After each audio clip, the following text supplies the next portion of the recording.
John Davidson, who originally comes to us from the only state that can legally claim to be bigger than Texas.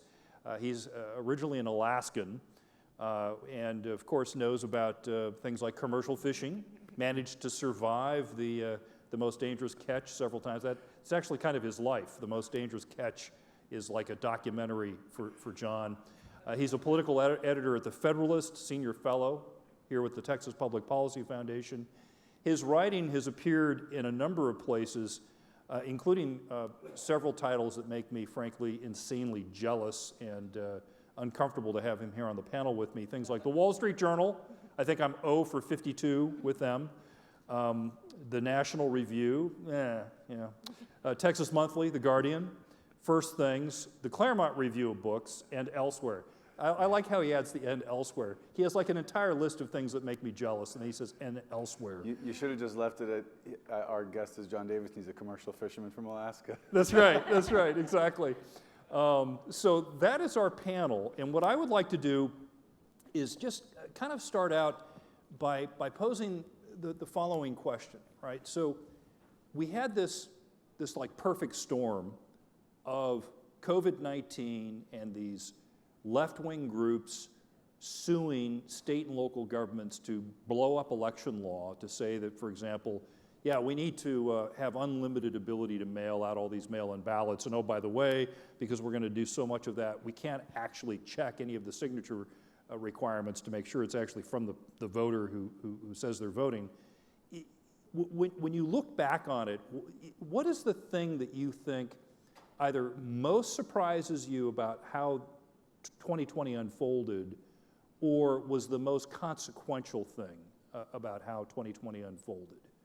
Is that something that you think you could talk about in 2 minutes? I mean, take your pick, right? Like, everything about this year has been unprecedented, but you know, I think what frustrates me the most about kind of how the election unfolded from a practitioner standpoint of how it went was the fact that we knew this was going to happen to some extent in terms of voter irregularities, right? We've never done this before, okay? We've never voted by mail in this many numbers. We knew this was coming. And some people in DC were screaming about it for a long time. Look, do something, get people on the ground, get your teams in place, work with the states. I wish we had leveraged the big omnibus spending bill that just passed, the House and Senate to force states to address these voter irregularities. We knew this was coming and we didn't really address it. And I think that's one of my biggest frustrations kind of in the short term. But I think obviously no one saw COVID coming, and I think, there's no way you can prepare for a black swan of that magnitude, but we have a lot of political professionals in DC whose job is to respond quickly, and we failed at that. And unfortunately, the momentum to fix this going forward is now in flux. We don't know if it's going to happen, and I think this needs to be a real focus for us going forward if we're going to win elections ever again. So, Matt, you hear this, it's controversial to even suggest that there was consequential amounts of voter fraud that may have changed the results of the election, right? So what was the nature of what happened? And do you think it was enough to make a difference in a number of states? So when I first started trying to look into this problem after Election Day, I was completely open-minded, and that's well documented. I didn't know what I would find. In fact, I really hoped that I wouldn't find evidence of substantial, potentially illegal ballots. That was my hope, because I know that there are three big problems with voter fraud.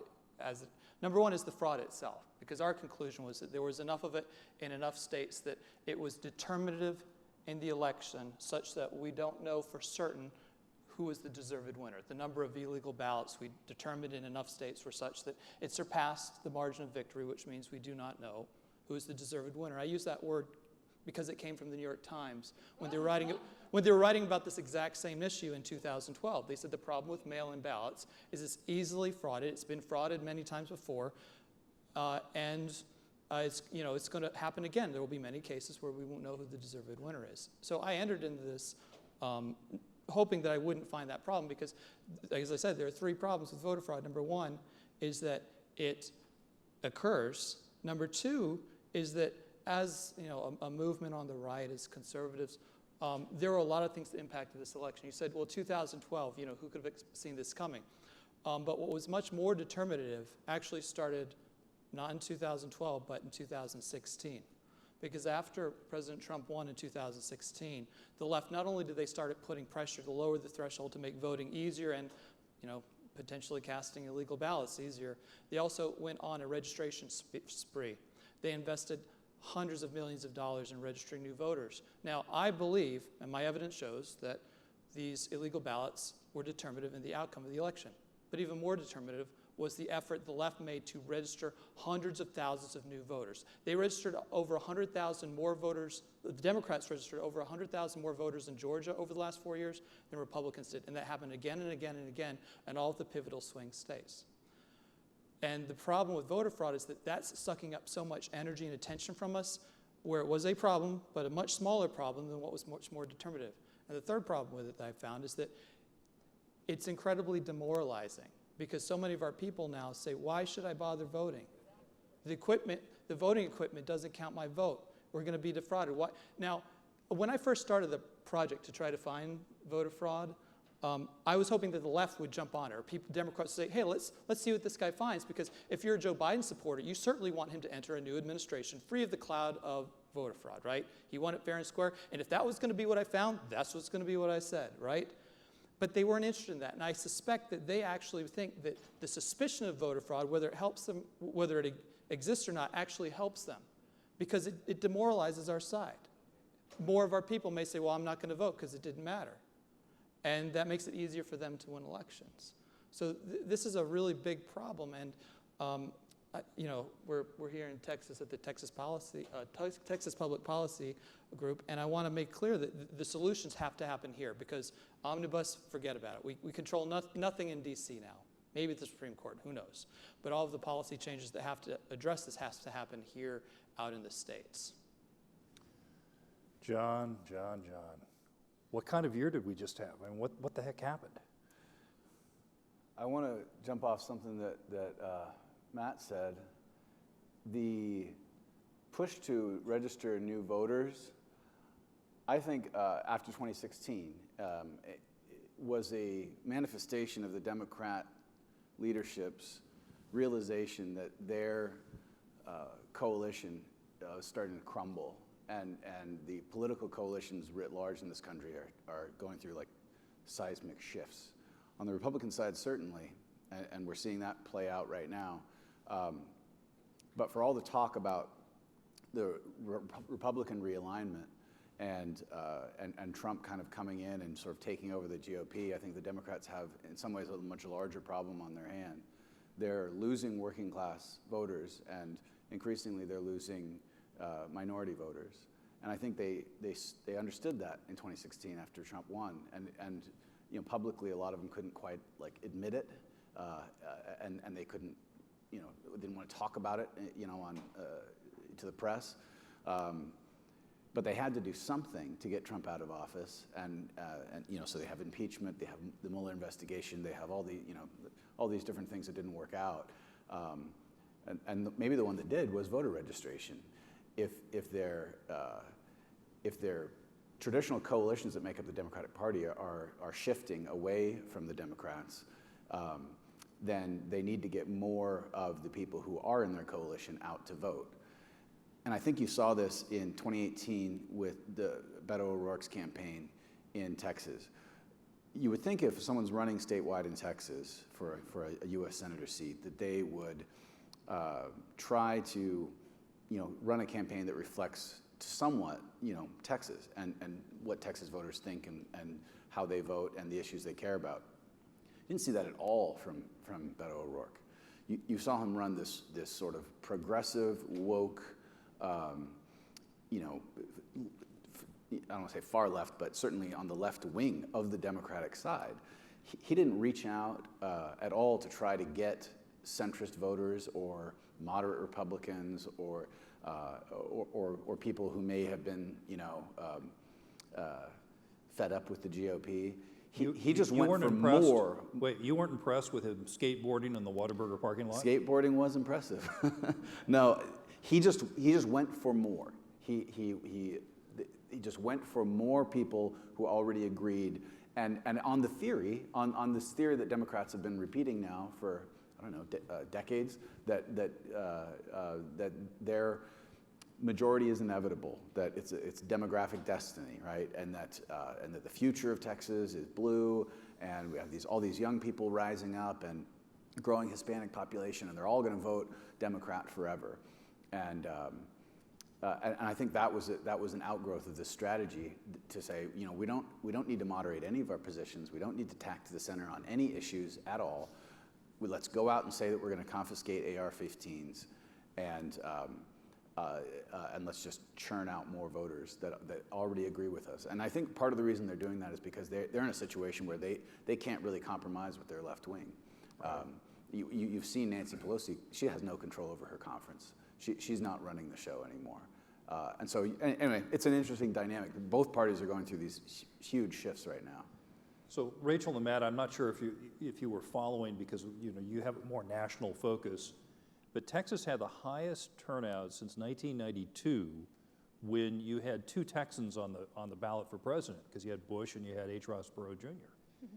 And the left has been saying for years, as John will attest to, that, oh, Texas isn't a red state, it's just a non-voting state. And if we can just get them out to vote, we're going to crush the Republicans. And so here we have this record turnout election, and the president gets the same percentage that he did 4 years earlier, because there was a similarly big increase in turnout for the president here in Texas. And of interest, to your point, John, there were 7 counties in the Rio Grande Valley that are majority Hispanic counties that flipped from voting for Hillary Clinton 4 years ago to voting for Trump this time around. And that's fascinating, because that's not supposed to happen. That's contrary to the Democrats' playbook, isn't it? This is one of the things I've enjoyed about the Trump presidency, and I think this particular outcome, flipping those counties, speaks to the fact that of all of the orthodoxies that Trump nuked to oblivion, one of them was this GOP consultant class idea that if you're Republican, you can't get elected unless you talk about immigration in a very specific way. Right. It's like, here's your index card when you meet a Hispanic person, and this is what you say, right? Literally, like, we have people making money off of this. And they said for years that you can't talk about border control, that you can't talk about, what happens when people, Americans are victimized by people who weren't supposed to be here, and what that speaks to in a breakdown of law and order in this country. And Trump did that.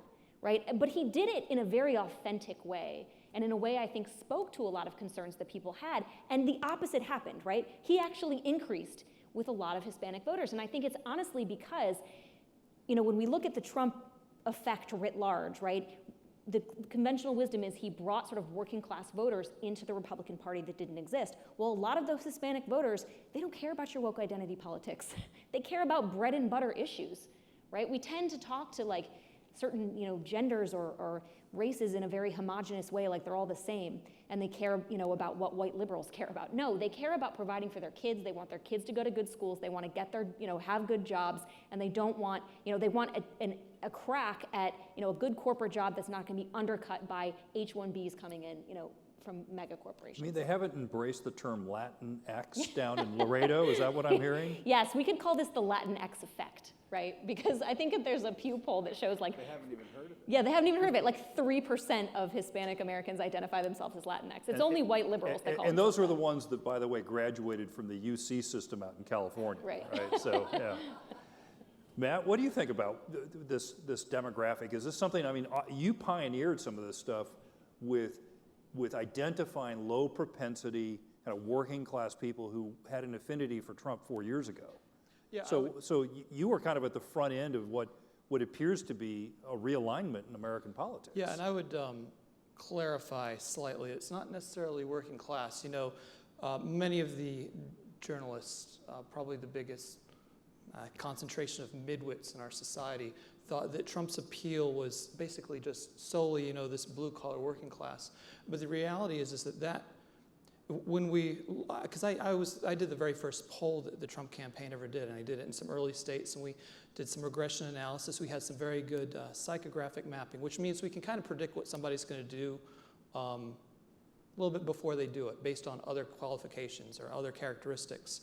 All of this was built on data from Obama's former team, which they didn't know we were using at the time, which is, they had the best stuff, so we had to use it, right, to help us win.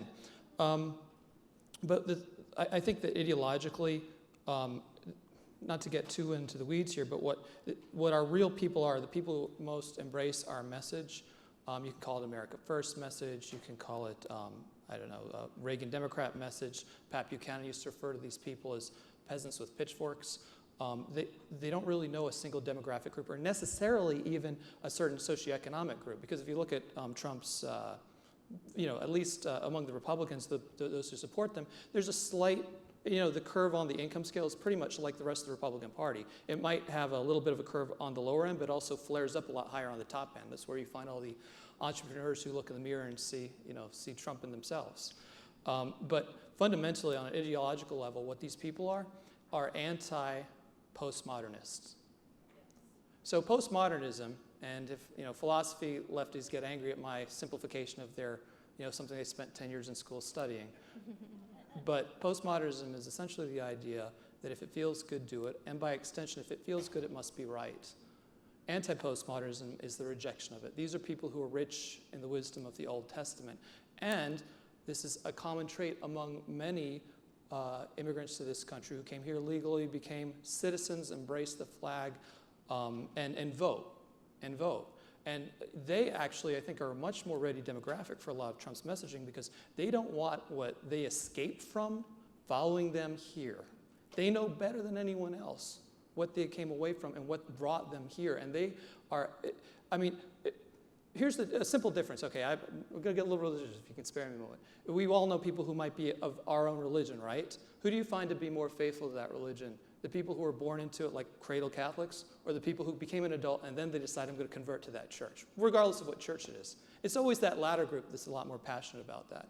And I find that is a demographic to be mined with Trump language, not the GOP consultant language that says, oh no, we need to have a pathway to citizenship, or all this soft stuff that they've been peddling for a generation has been shoved down our throats by the likes of people like Paul Ryan until finally we had somebody show up that did embrace that language and they actually won.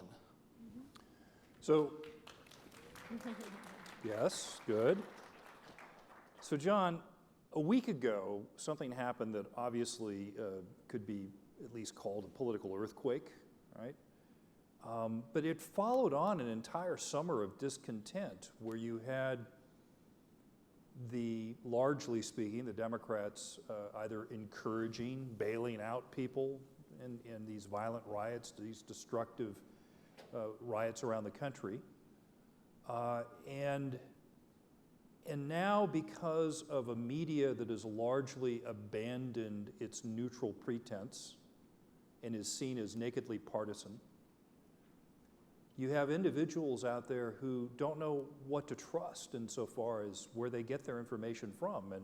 And as a result, you see, I think, a fairly significant proliferation of these conspiracy groupings, that people who believe that, for example, there was some firefight in Germany between special forces and the CIA, this battle over a server where they were shifting votes from Trump to Biden. And it's like, really? And everybody was killed? Nobody's talked since then? I mean, really? That's like a thing. So the violence that happened at the Capitol last week, I know that we generally, in a time of election, we're always, there's these heightened emotions and everything's either really good or really bad, depending on whether your side won or lost.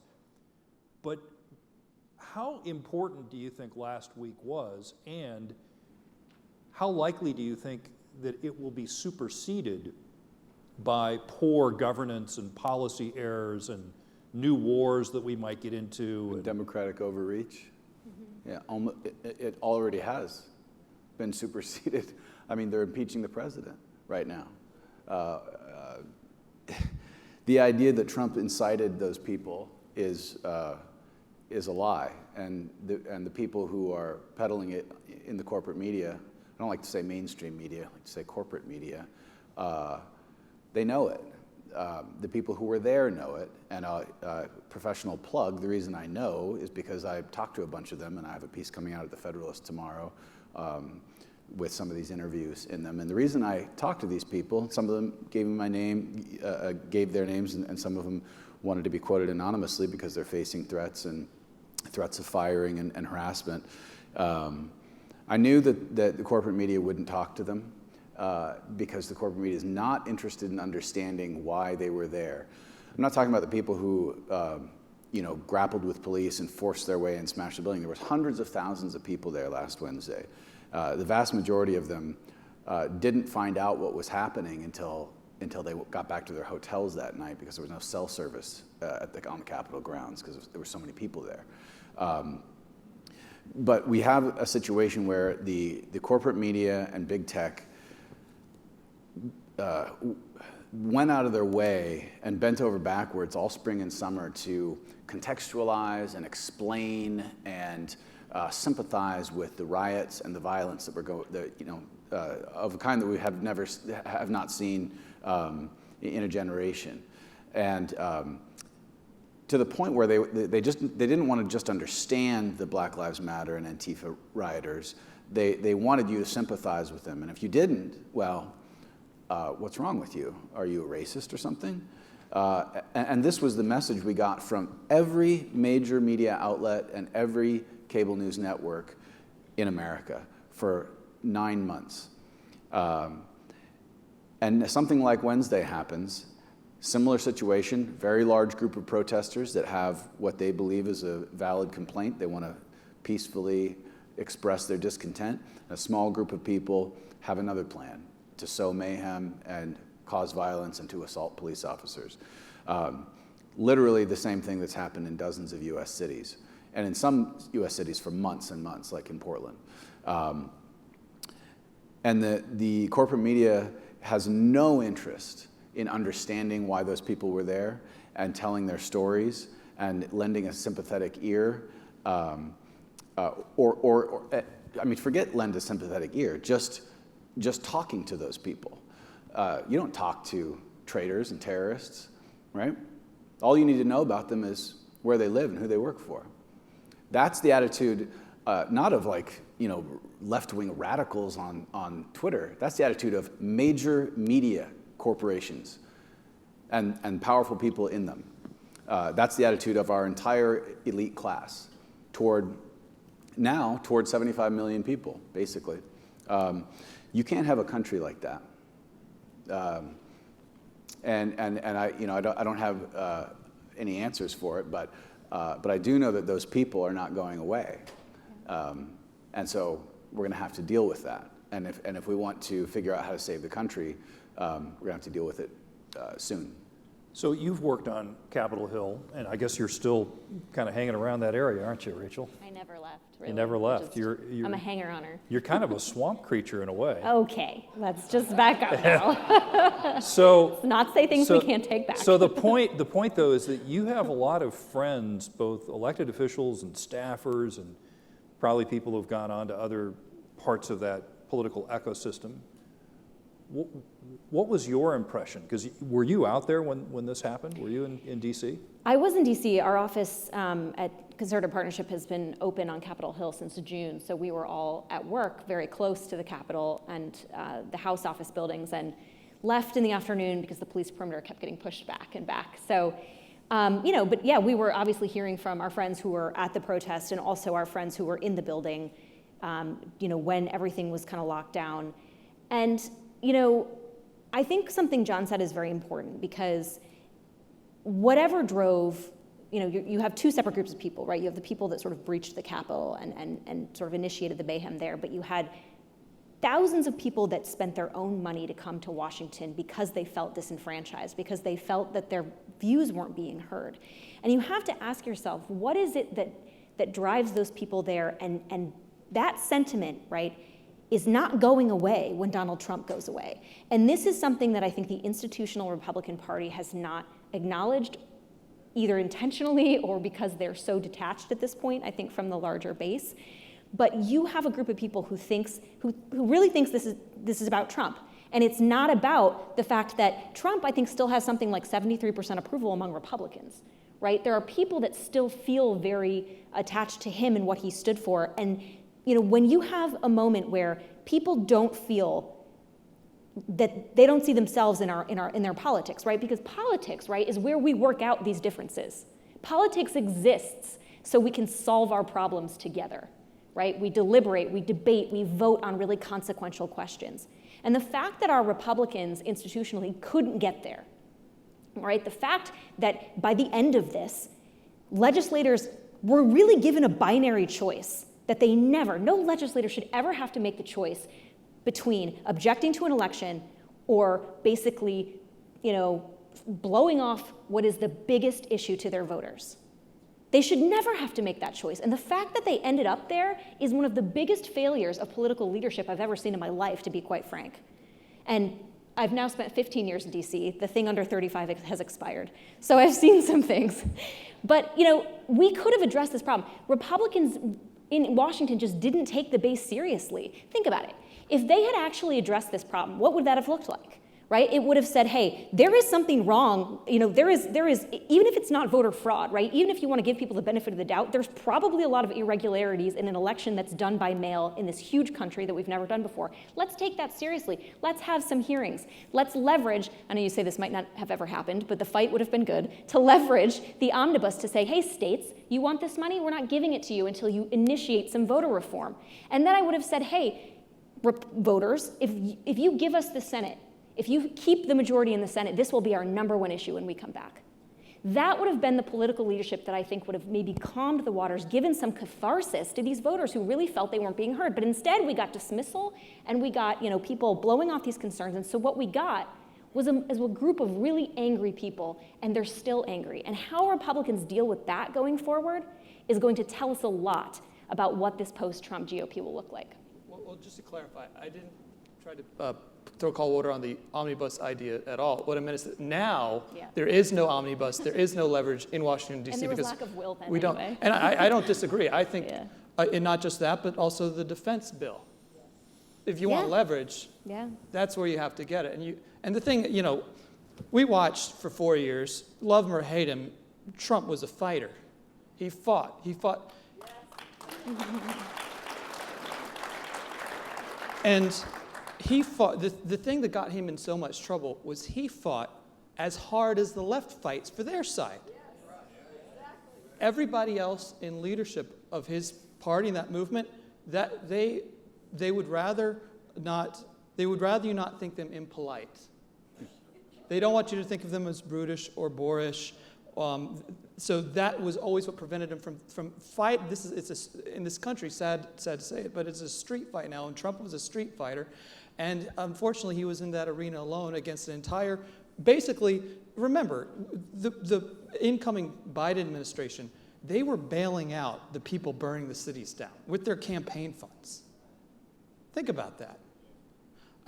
I mean, what would you think would happen now if President Trump used his campaign funds to bail out people who were, maybe they didn't do anything violent, they just walked into the Capitol because the doors were open, they wanted to see what was on the inside. Do you have any idea what would happen to him?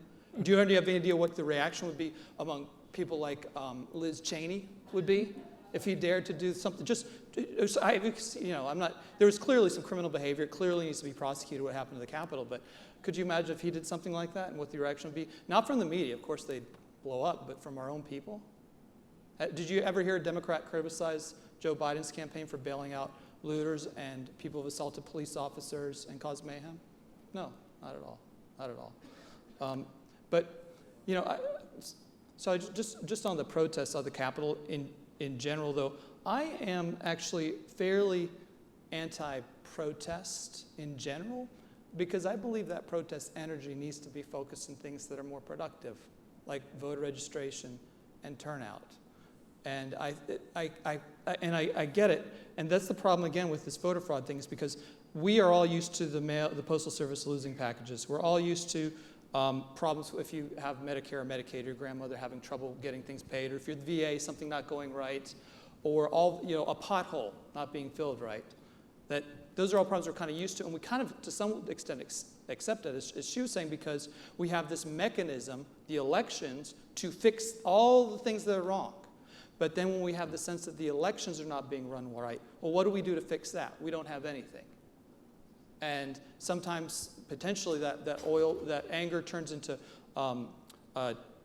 basically demoralization, or it turns into something much, much worse. And that's been the case in many other countries around the world. So again, I come back to, we've got to look at the states where we can have influence, where we can leverage what powers we have and take advantage of that. And I think Texas is a great place to start. Well, it's time for your questions. And so what I would like to do is set out a few brief ground rules. Number one, we have a microphone that will rapidly come to your table as I pick them out. Number two, tell us your name and if you have an affiliation that you care to share. And number three, and this is the most important one, questions end in a question mark, and they're generally not speeches. Okay? So with that admonition and direction, let's start with the questions, and we'll go right here in the middle of the room because it's close to the guy with the mic. Very good. You get the inaugural question. I'm Jeff McManus, and I'm affiliated with the Republican Party of Bexar County. My question to the panel is, you did not discuss the influence of the Chinese in relationship to this last election and their involvement with the release of the virus. Would you please comment on that? Question mark. That's great. Well, excellent. Thank you for that. I'll kick that off, and then maybe some of our other panelists would like to mention that as well. So first of all, I think there's increasing consensus that the virus, the COVID-19, was likely something that had been developed in that high-end lab in Wuhan. The question is, was it purposefully released or accidentally released? I know that there was an interesting photo that's since been scrubbed from the internet of one of the freezers that was being used to contain the viruses, and the seals were completely frozen over, such that the seals were no longer functional because the Chinese weren't taking care of their equipment that in this French-designed lab. And then, of course, once it got out, you saw Chinese doctors hushed up and persecuted, on rumor-mongering charges. One of the early doctors, of course, famously died in hospital from COVID as he was trying to warn local authorities. And then you had the final specter of China doing this very draconian lockdown internally, while simultaneously telling the World Health Organization and the rest of the world that everything was fine and let's continue to have international flights in and out of China.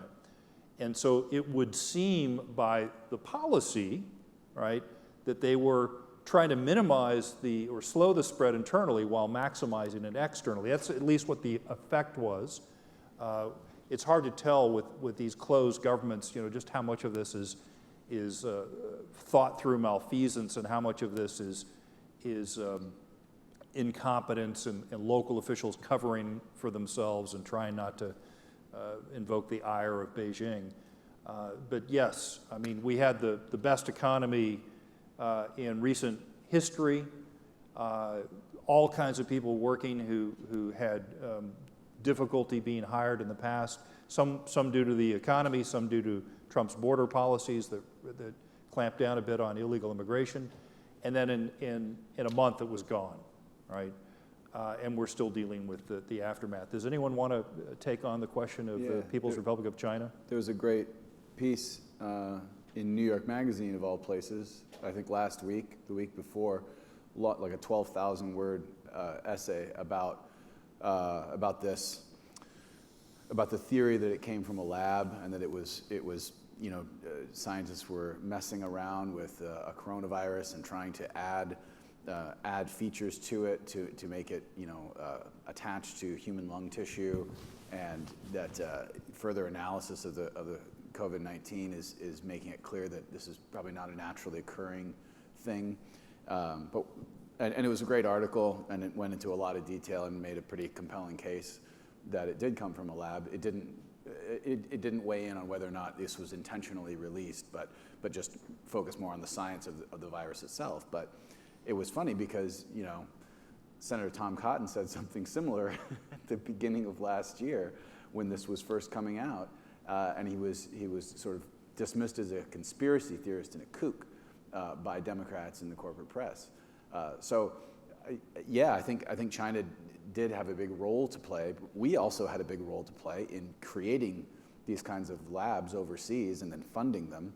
I don't know who thought that would be a great idea, that we could control that. So we need that's something we're going to need to reckon with in the future. But I think the fact that Tom Cotton said that early on in the pandemic, and it's not until some writer for New York Magazine publishes an essay about it 9 months later that anyone will take it seriously, is a testament to our vulnerability to something like this, and our impotence in the face of a regime like Communist China. We have a lot of strengths as a country, as a democracy, but right now, this is not one of them. Our inability to have actual debates and have a public square in this country makes it impossible for us to rise to the challenges that we're facing now, that we faced over the past year, and that are coming up very soon. And I wanted to say something too to Matt's point earlier about people losing confidence in elections. People giving up on politics is the worst thing that can happen for this country. It is the worst thing that can happen. And it's been happening for a while, gradually. And I want to say this here because we're in Texas and we're in Austin, and just down the street in 2013, a insurrectionist mob took over the Texas Senate and shut down debate and ran the clock out on the session because the Texas Senate was considering an abortion bill. Maybe some of you were there for that. It was ugly. It was violent. It should have been a wake-up call that this whole group of people, they happen to be Democrats and progressives, had given up on the legislative process in Texas and were going to, by force, shut the Texas Senate down. And I think you can draw a line from the storming of the Texas Senate to the storming of the Texas Capitol of people left and right gradually giving up on politics. And when you give up on politics, you resort to street violence and conspiracy theories of the kind you were talking about, Jeff. Yeah. Down front. And I don't see any hands yet on either. Okay, now, okay, we'll get to you over here next. So, yes, thank you. First, a kidding comment. I lived around Chicago for 60 years. I can tell you a lot about vote fraud if you'd like to learn some of the specifics. But the second one, to your point, you're missing a point. In Chicago, they don't have to vote. They vote anyway. But my actual question now, coming back to it, I am Roger Keats. I'm just an old duffer. And so in Washington, we talk about all these mistakes they made. Have any of those spineless eunuchs taken responsibility and decided they'd do something about it? Or are they going to continue to do what we have been doing for years, which is do nothing and learn nothing? Well, I concur. This is the challenge for the Republican Party because they were going to be forced to reckon with themselves post-Trump anyway. But the problem that we have, I think, is that every opportunist in Congress, which is to say all of them, are now using what happened at the Capitol as reason to marginalize any concern, or as a cover for their own bad behavior, right? I actually think, like I just sort of laid out, I actually think what happened at the Capitol lies more at the feet of the Republican intellectual class in DC's inability to deal with their own voters than it does have anything to do with Trump. Right, no, exactly. And I think that the worst thing Trump did from their perspective was force them to communicate with their own base, because as you point out, the Republican Party for 20, 30 years has had contempt for its own base. And I think they were going to be forced to deal with that, but now they're all hiding from that because they can, right? Because Mitch McConnell can say, well, I can purge Trump and everything he stands for from this party. I can come back to whatever the uniparty stands for in DC, and work with Chuck Schumer to incorporate the two things I've ever seen move Mitch McConnell on are war and campaign finance. So I assume those will be the two big priorities going forward. Just pretend it never happened. Right, exactly. They want to whitewash the whole thing and pretend it never happened. So this is something that I think we as a movement need to decide how we take that message to DC, what we are going to expect of our elected officials, because for years they've said, just give us one more Supreme Court seat, just give us one more majority, just give us, one more House, and we'll get it done. And they haven't. So how is it that we now respond, I think, is what we need to figure out. Well, I just would expand on that a little bit and say that, and I hear this a lot, it's like, when are they going to do the right thing? When are they going to start listening and take the right steps? When are they going to embrace the new voters and the new energy that Trump has brought into the party? And that's the wrong question to ask, because you don't control they. They don't care about you. There's only us. And what are we going to do? What are you going to do? And same thing with the question about the Chinese virus. I mean, let's say it did come from lab. Let's say they released it intentionally. What are you going to do about it, right? That's a start, but you got to get your family. You got to get your town, your neighborhood. It can't just be you. Because I've had a debate on Twitter today. I really stepped in it. Somebody said, hey, I'm going to quit the GOP. I'm fed up with them. Well, who do you think the GOP is? The GOP is whoever shows up. It's always been, and that's what the Democrat Party is too. It's whoever shows up. So if you decide you're going to withdraw from that, do you think you're going to like even more what the GOP party becomes? It's not like it's a McDonald's where you decide you're going to boycott them because they messed your coffee order up. It's not this entity over here. It's who shows up, who takes ownership of it. The best example I can think of is that, look, you know who was demoralized and frustrated with the Republican Party? Christians. Yes. In the late 70s and 80s. They finally said, you know what we're going to do? We're going to run one of our own and try to do something about it. Pat Roberts ran in 88, lost. Did they quit? No. They organized. They became something called the Christian Coalition.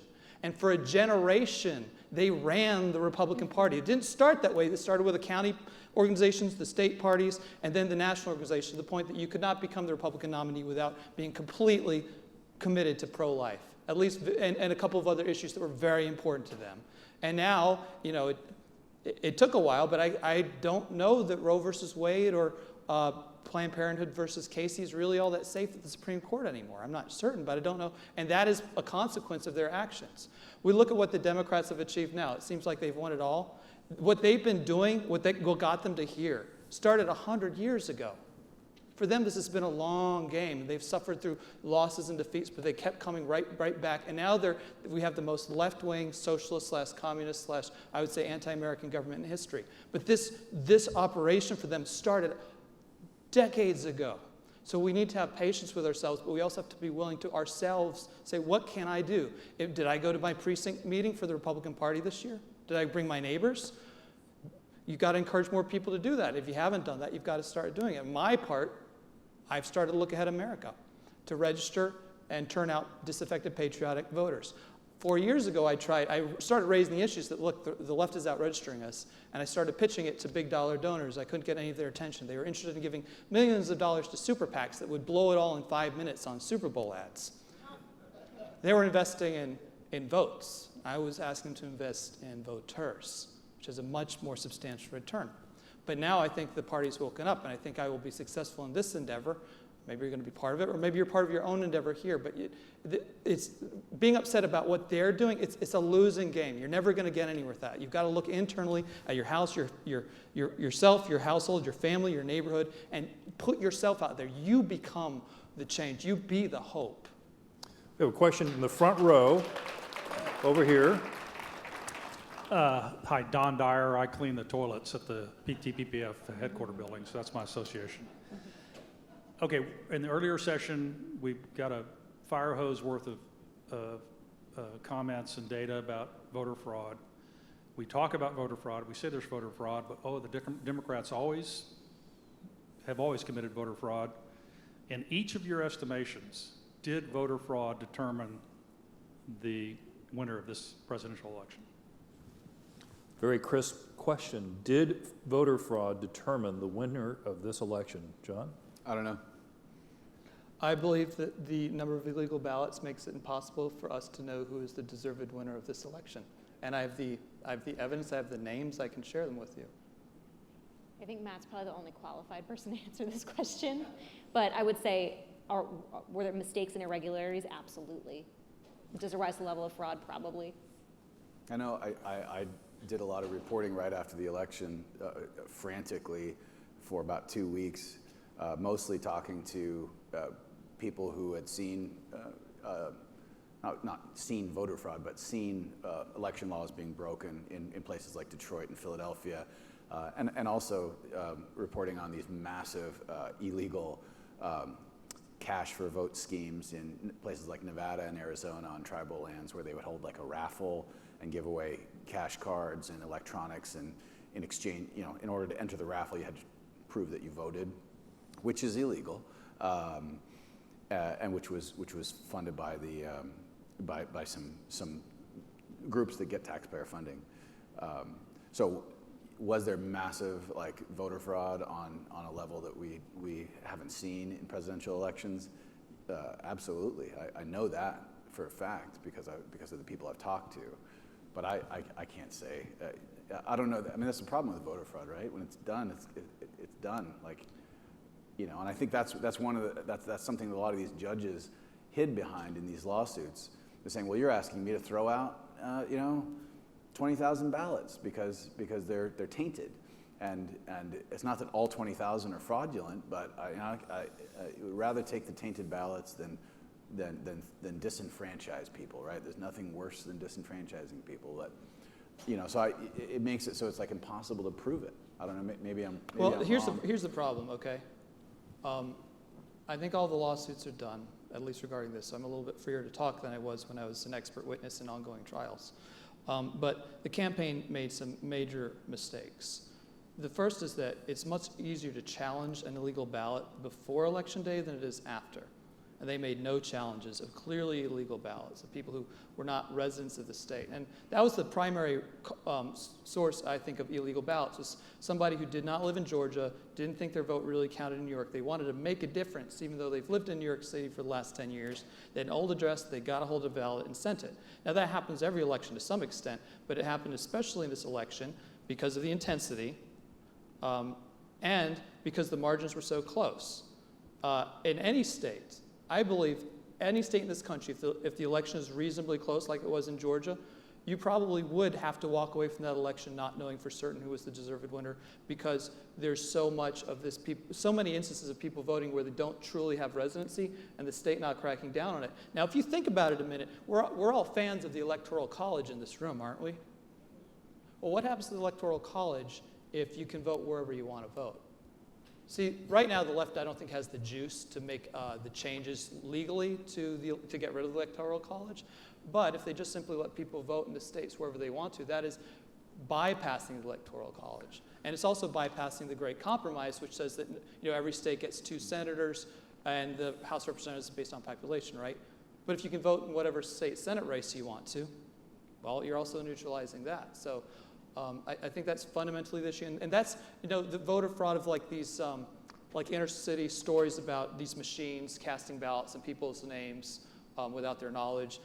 We have evidence that occurred, but what we found so much more of is people who did not meet residency requirements, who the state did a poor job of hygiene, decided to just pick and choose, got to pick and choose where they wanted to vote, where they think it has the most impact, regardless of where they lived, bypassing the Electoral College. And I believe, and I've had the evidence, that was determinative in this election.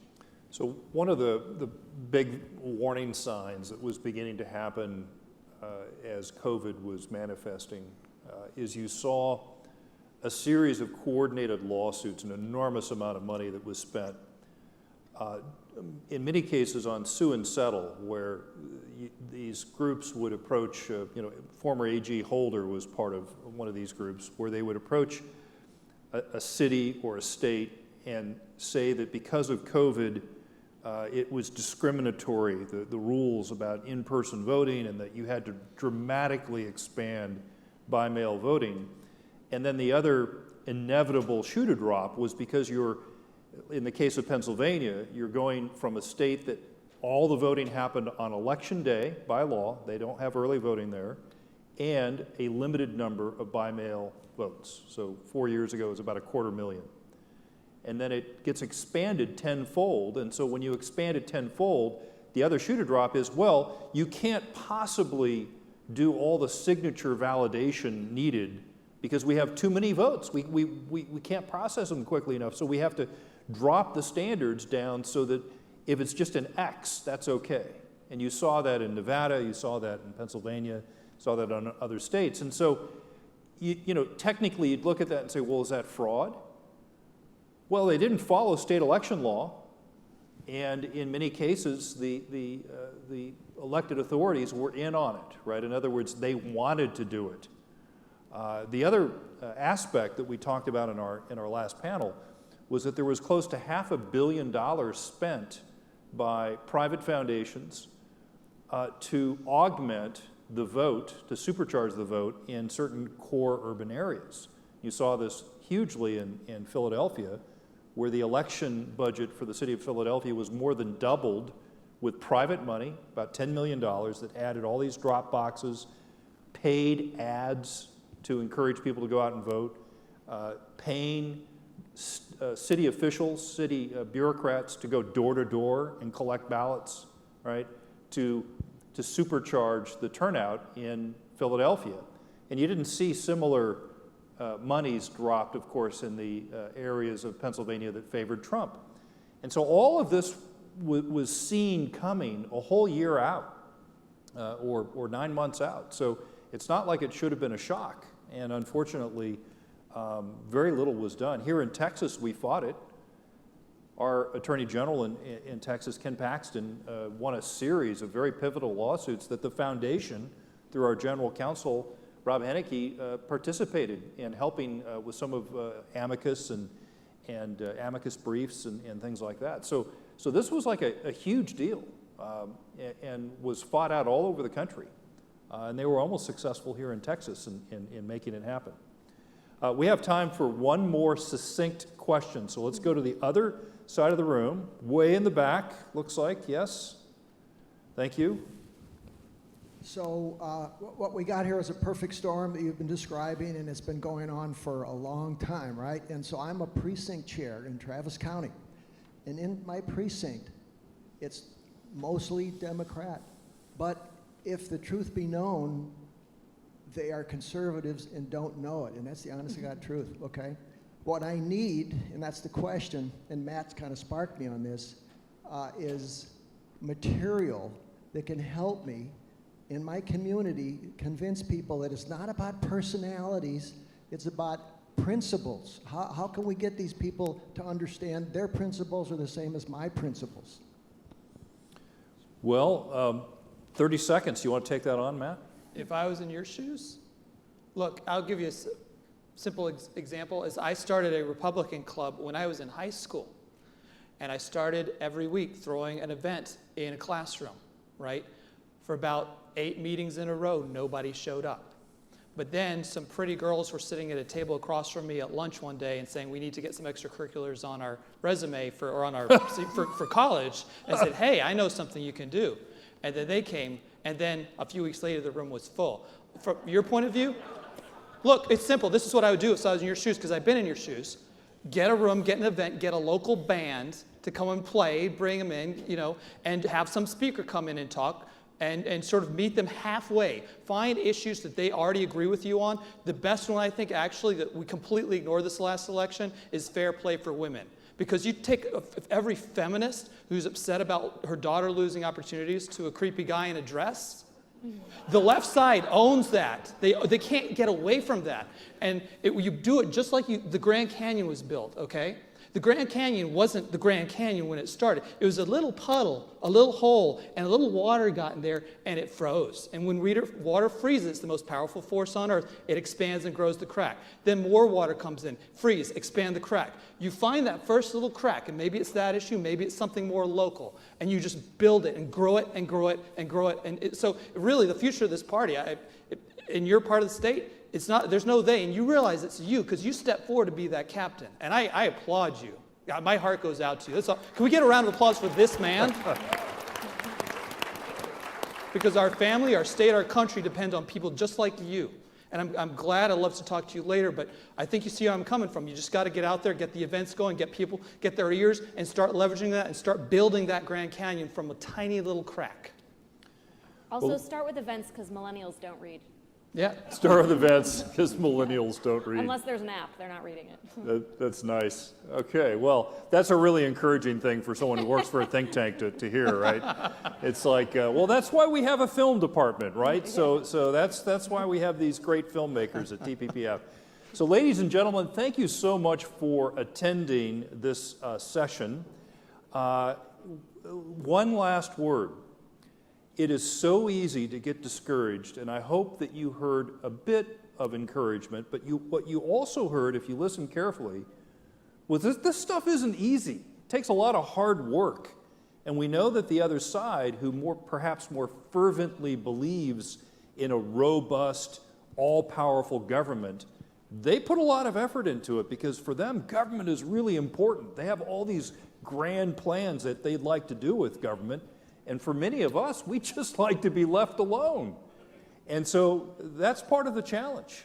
But you got to get out there and you got to work hard. None of these things are going to come and just land on your lap.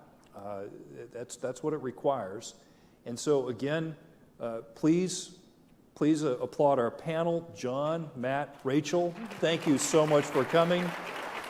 And I guess we have a wonderful dinner tonight. So let's look forward to that. Thank you.